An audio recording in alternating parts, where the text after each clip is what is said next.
বাহ, খুব সহজেই সম্পর্ক ভাঙার সম্পূর্ণ দায়টা চাপিয়ে দিলে মেয়েটির ঘাড়ে। তুমি খুব ভালোভাবেই জানো সেম এজ রিলেশনশিপগুলো টিকিয়ে রাখা কতটা কষ্টকর। যতটা না কষ্টকর ছেলেটার কাছে, তার থেকে বেশি কষ্টকর একটা মেয়ের কাছে।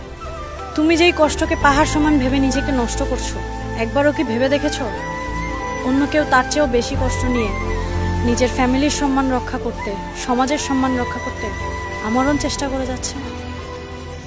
তুমি কি জানো আমাদের সমাজে অষ্টম থেকে নবম শ্রেণীতে উত্তীর্ণ হতেই একটি মেয়ের জন্য পাত্রপক্ষের প্রস্তাব আসা শুরু করে? সেই মেয়েটি তখন হাজারো কথার বাহানায় প্রস্তাবগুলো প্রত্যাখ্যান করতে থাকে। একটা সময় আসে যখন মেয়েটি আর পারে না, তার আর কোনো বাহানাই কাজে আসে না। তুমি কি জানো আমার ভালোবাসা টিকিয়ে রাখার জন্য আমি আমার ফ্যামিলির বিরুদ্ধে, সমাজের বিরুদ্ধে কতটা যুদ্ধ করেছি?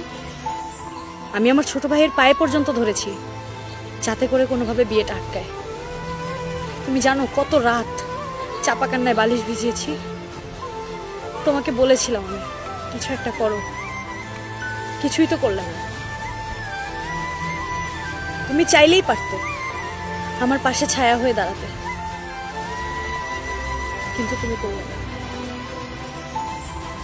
সম্পর্ক ভাঙার সম্পূর্ণ দায়টা একজনের উপর চাপিয়ে দিও না। তার অবস্থাটা বুঝতে চেষ্টা করো, সে পরিস্থিতির শিকার।